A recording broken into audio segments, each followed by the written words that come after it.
Hello प्यारे बच्चों, कैसे हैं आप लोग? आई होप बहुत अच्छे होंगे। और हम लोग डेली बहुत ही बेहतरीन प्रश्नों को सॉल्व कर रहे हैं जो आपके सभी एग्ज़ाम के लिए बहुत ही महत्वपूर्ण है। अगर आप सारी क्लासेस को डेली देख रहे हैं तो आप लोगों को बहुत ही अच्छा लगेगा और कॉन्फिडेंस भी आएगा। तो क्लासेस को डेली देखना है, शुरू से लेकर के अब तक की जितनी भी क्लासेस हैं उनको सीक्वेंस से देखिएगा। आपको चैप्टर वाइज ये सारे क्वेश्चन बना के दिए जा रहे हैं ताकि आप लोगों का कॉन्फिडेंस भी आए और आप लोगों को कॉन्सेप्ट भी क्लियर हो। तो चलिए बच्चे लोग शुरुआत करते हैं आज की क्लास की। और आज आपका पहला प्रश्न है, भारत के सभी जैव मंडल आरक्षित क्षेत्रों में से यूनेस्को के द्वारा विश्व तंत्र में मान्यता दी गई इनमें से कौन सा नहीं है? यानी कि विश्व धरोहर सूची में कौन सा स्थल शामिल नहीं है? आपके सामने ऑप्शन और एक ऑप्शन और ले लीजिए। 5, इनमें से कोई नहीं, इनमें से कोई नहीं, इनमें से कोई नहीं। बताएंगे बच्चा लोग कौन सा है जो कि आपका यूनेस्को की सूची में नहीं शामिल है? मन्नार की खाड़ी, कंचनजंगा, नंदा देवी या सुंदरबन? क्या है जो आपके हिसाब से सही हो जाएगा? कौन सा है जो यूनेस्को की सूची में नहीं शामिल है? मन्नार की खाड़ी, कंचनजंगा, नंदा देवी या सुंदरबन? तो निश्चित बच्चा लोग क्या हो जाएगा? या इनमें से ऐसा कोई नहीं है जो शामिल ना हो, यानी कि सभी शामिल हैं। और बहुत ही शानदार प्रश्न है आप सभी के लिए। तो आपके हिसाब से क्या है जो कि सही हो जाएगा? तो याद रखेंगे कौन सा है जो नहीं है। तो ऐसा कोई भी नहीं है जो ना हो, यानी कि इन सभी को यूनेस्को की सूची में शामिल किया गया है। मन्नार की खाड़ी भी है, कंचनजंगा भी है, नंदा देवी भी है और सुंदरबन भी है।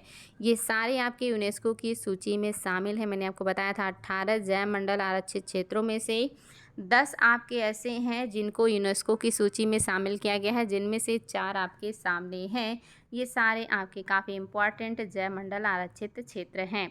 अगला देखिए, निम्नलिखित राज्यों में से किस एक में सर्वाधिक संख्या में वन्यजीव अभ्यारण्य यानी कि नेशनल पार्क और अभ्यारण्य है? नेशनल पार्क और अभ्यारण्य है किस में है आपको बताना है। ये क्वेश्चन रिपीटेड है, मैं इसको और पहले ही सॉल्व करा चुकी हूँ। एक दिन मैंने अभ्यारण्य और आपके राष्ट्रीय जो आपके उद्यान हैं और इसके अलावा जय मंडल आरक्षित क्षेत्रों के बारे में काफ़ी क्वेश्चन आपको सॉल्व कराए थे। वो क्लास आपकी काफ़ी इंपॉर्टेंट थी। तो आपने उसमें देखा था सबसे ज़्यादा जो राष्ट्रीय उद्यान है या नेशनल पार्क हैं वो आपके एमपी में है, और सबसे ज़्यादा जो अभ्यारण्य हैं वो आपके, मैंने बताया था, अंडमान निकोबार में है। सबसे ज़्यादा अभ्यारण्य आपके अंडमान निकोबार में है, दूसरे नंबर पे अरुणाचल प्रदेश में है। तो यहाँ पे आपका नेशनल पार्क के हिसाब से मध्य प्रदेश आपका बिल्कुल सही हो जाएगा। ऑप्शन नंबर 3, मध्य प्रदेश में सबसे ज़्यादा नेशनल पार्क हैं, ये चीज़ याद रखिएगा, या राष्ट्रीय उद्यान हैं। अगला देखिए, निम्न में से उसे चुनिए जो वर्ल्ड हेरिटेज साइट घोषित नहीं है। इनमें से कौन सा है जो विश्व धरोहर सूची में शामिल नहीं है? पहला कह रहा है नेशनल कार्बेट नेशनल, अच्छा, साइट घोषित हो जो आपके शामिल है। आपको पता है कि कौन सा शामिल है, चूँकि आपने अभी अभी सॉल्व किया है और आपने जाना भी है कि लगभग 18 में से 10 आपके बायोस्फीयर रिजर्व ऐसे हैं जिन्हें यूनेस्को की सूची में शामिल किया जा चुका है। जिनमें से एक और कौन सा है? कार्बेट है, नंदा देवी है, राजा जी है या गिरी है? तो निश्चिंत बच्चा लोग, आपका नंदा देवी जो आपका जैव मंडल आरक्षित क्षेत्र है ये यूनेस्को की सूची में शामिल है। ऑप्शन नंबर 2 आपका बहुत ही ज़्यादा इंपॉर्टेंट है और आसान है। ये सारे आयोग के पूछे हुए प्रश्न हैं, बार बार पूछे गए हैं, हर एग्ज़ाम में पूछे गए हैं। भारत के अधिकांश वन्यजीव संरक्षण क्षेत्र घिरे हुए हैं। भारत के अधिकांश वन्यजीव संरक्षण क्षेत्र घिरे हुए हैं। किससे घिरे हैं? घने जंगलों से घिरे हैं, या नदियों एवं झीलों से घिरे हैं, या मानवीय बस्तियों से घिरे हैं, या वन एवं पहाड़ियों से घिरे हैं? आपको बताना है भारत के अधिकांश वन्य जीव संरक्षण क्षेत्र किससे घिरे हुए हैं। और ये प्रश्न भी आपके लिए बहुत ही ज़्यादा महत्वपूर्ण है बच्चा लोग, याद रखेंगे क्या है जो सही हो जाएगा। आपका ऑप्शन नंबर 3 सही है, मानवीय बस्तियों से घिरे हुए हैं। मानव की आबादी इतना ज़्यादा बढ़ गई है कि अब इतने खाली और शांत प्लेस कहाँ मिलेंगे कि जहाँ पे जंगल ही जंगल हो, झरने ही झरने हो, नदियाँ ही नदियाँ हो। निश्चित ही मानव हर जगह है, और जहाँ मानव है निश्चित ही वहाँ पे ये सारी चीज़ें कम हो जाएंगी। तो मानवीय बस्तियों से ज़्यादातर आपके जैव मंडल आरक्षित क्षेत्र घिरे हुए हैं।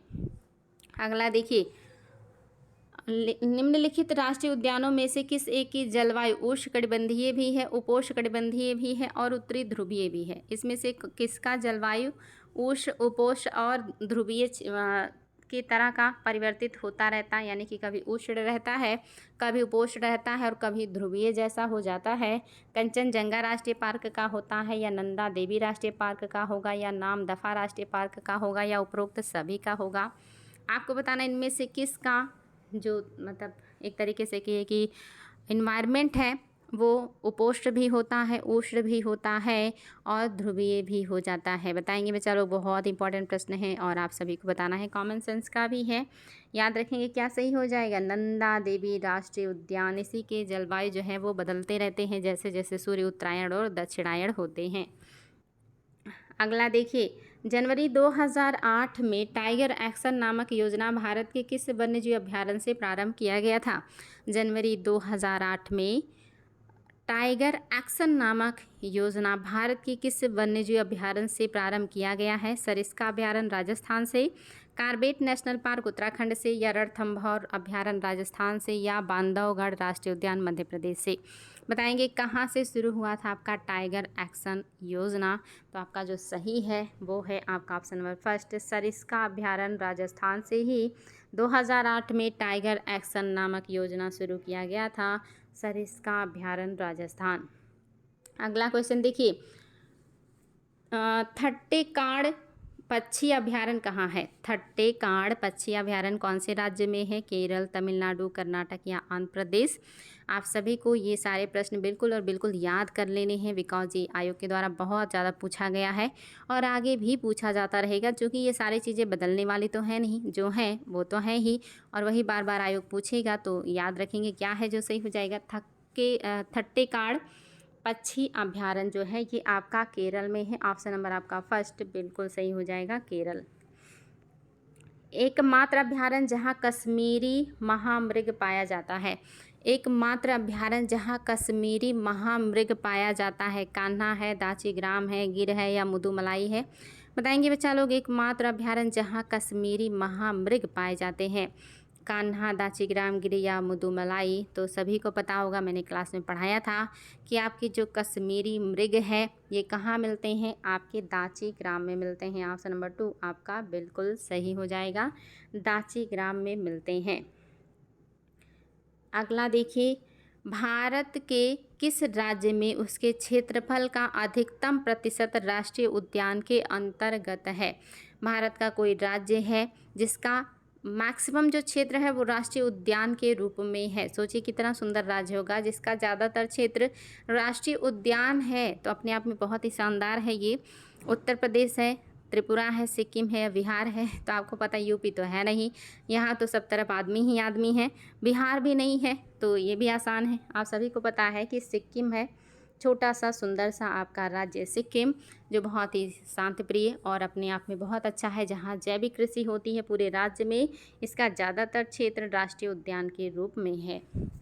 निम्नलिखित में से कौन सा सुमेलित नहीं है। इसमें से कौन सा है जो सही सुमेलित नहीं है। सब आपका पढ़ा हुआ है, एक तरफ आपकी राष्ट्रीय उद्यान है, दूसरी तरफ आपका राज्य है। कौन सा है जो सुमेलित नहीं है, और आपके लिए काफ़ी आसान है बिकॉज आप लोग ये सॉल्व कर चुके हैं बच्चा लोग। क्या है, बांदीपुर अभयारण्य क्या ये कर्नाटक में है, क्या मानस अभयारण्य असम में है, क्या पेरियार अभयारण्य आपके केरल में है, क्या दाचीग्राम राष्ट्रीय अभयारण्य हिमाचल प्रदेश में है। तो सभी को पता है इसका उत्तर, इसमें तो कोई समस्या नहीं है।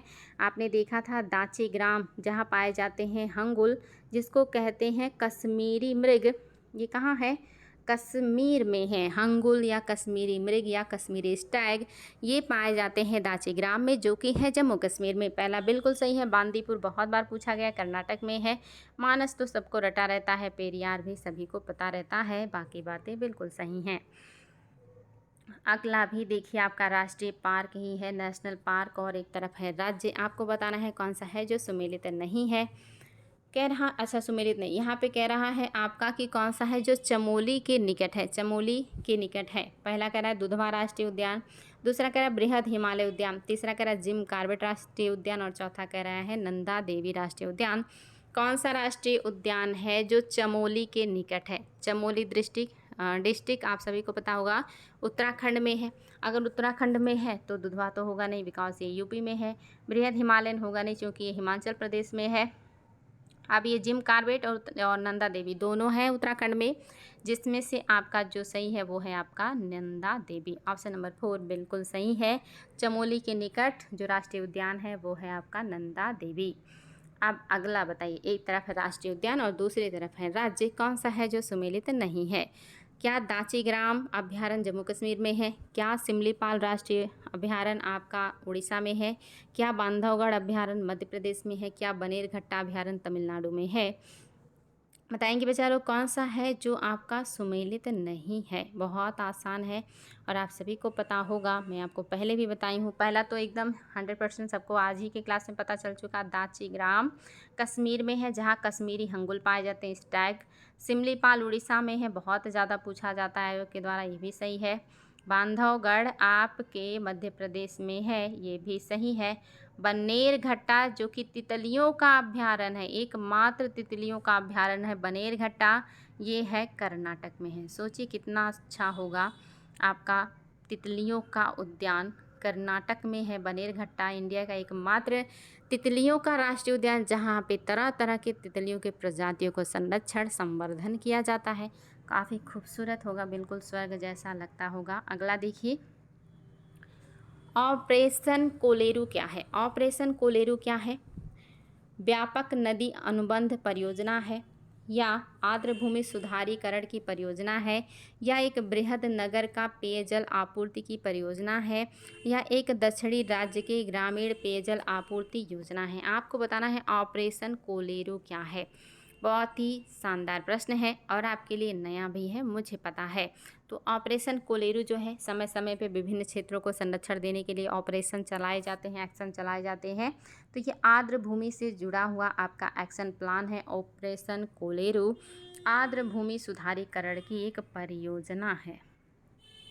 मानस वन्यजीव अभ्यारण्य किस राज्य में है? ये तो मेरे सभी बच्चों को पता है कि मानस राष्ट्रीय उद्यान आपके या वन्यजीव अभ्यारण्य आपके कहाँ है?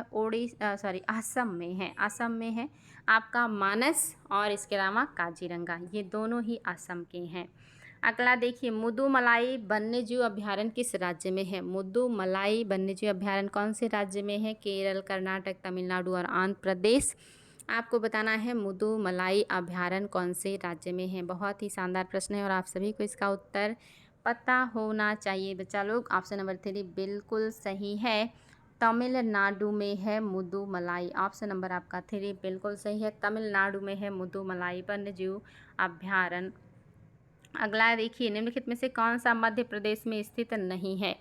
इनमें से कौन सा आपका नेशनल पार्क है या राष्ट्रीय उद्यान है जो एमपी में नहीं है? Madhav national park, Sanjay national park, Bandhavgarh national park, Bandipur national park. तो आज ही की क्लास में सॉल्व किया है आपने तो समस्या बिल्कुल नहीं होगा, और ये सारे आयोग के पूछे हुए क्वेश्चन हैं और बहुत ही महत्वपूर्ण है। आपका जो बांदीपुर नेशनल पार्क है ये आपका कहाँ है? कर्नाटक में है, ये आपके कर्नाटक में है, इसलिए आपका ये सही नहीं है। बाकी सही है, बांधव national park, Sanjay national park, Bandhavgarh national park, ये सारे आपके मध्य प्रदेश में है। सबसे ज़्यादा नेशनल पार्क एमपी में ही तो हैं। अगला क्वेश्चन, इसका उत्तर मेरे सभी बच्चों को पता है और बहुत आसान है। उत्तर प्रदेश में नवाबगंज पक्षी विहार स्थित है। उत्तर प्रदेश का नवाबगंज पक्षी विहार कहाँ पे है?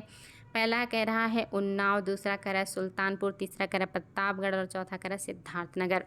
बताएंगे बच्चा लोग, बहुत ही शानदार प्रश्न है और आप सभी को इसका उत्तर पता होना चाहिए कि उत्तर प्रदेश में नवाबगंज पक्षी विहार कहाँ है।